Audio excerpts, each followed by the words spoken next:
నీరు తక్కువగా తాగితే శరీరంలో జరిగే ప్రభావాలు ఇవి. డీహైడ్రేషన్, నీటిలోపం. శరీరానికి కావాల్సినంత నీరు అందకపోతే కణాలు సరిగ్గా పనిచెయ్యవు. నోరు ఎండిపోవడం, దాహం ఎక్కువగా రావడం కనిపిస్తుంది. అలసట, బలహీనత. నీరు తక్కువగా ఉంటే రక్త ప్రసరణ మందగిస్తుంది. దాంతో శరీరానికి శక్తి తగ్గి అలసటగా అనిపిస్తుంది. తలనొప్పి, తల నిర్బంధం. మెదడుకు సరిపడా ఆక్సిజన్ చేరకపోవడంతో తలనొప్పి, తల తిరగడం వంటి సమస్యలు వస్తాయి. జీర్ణక్రియ బలహీనమవుతుంది. నీరు తక్కువైతే ఆహారం సరిగ్గా జీర్ణం కాదు. మలబద్ధకం సమస్య ఎక్కువగా కనిపిస్తుంది.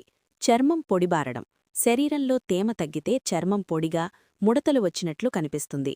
మూత్రం ముదురు రంగులో రావడం. నీరు తక్కువగా తాగితే మూత్రం పసుపు లేదా ముదురు పసుపు రంగులో వస్తుంది. ఇది నీటి లోపానికి ముఖ్యమైన సూచన. కిడ్నీలపై ఒత్తిడి పెరగడం.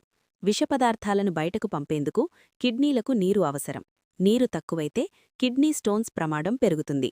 రక్తపోటు మార్పులు.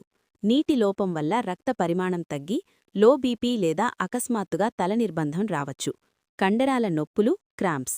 నీరు తక్కువగా ఉంటే మినరల్స్ సమతుల్యత దెబ్బతిని కండరాల పట్టివేతలు వస్తాయి. ఏకాగ్రత తగ్గడం. మెదడు ఎక్కువ భాగం నీరే. నీరు తక్కువైతే ఆలోచనలు స్పష్టంగా ఉండవు. జ్ఞాపకశక్తి తగ్గుతుంది.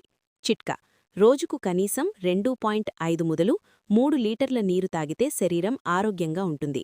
వాతావరణం, పని విధానం బట్టి పరిమాణం మారవచ్చు.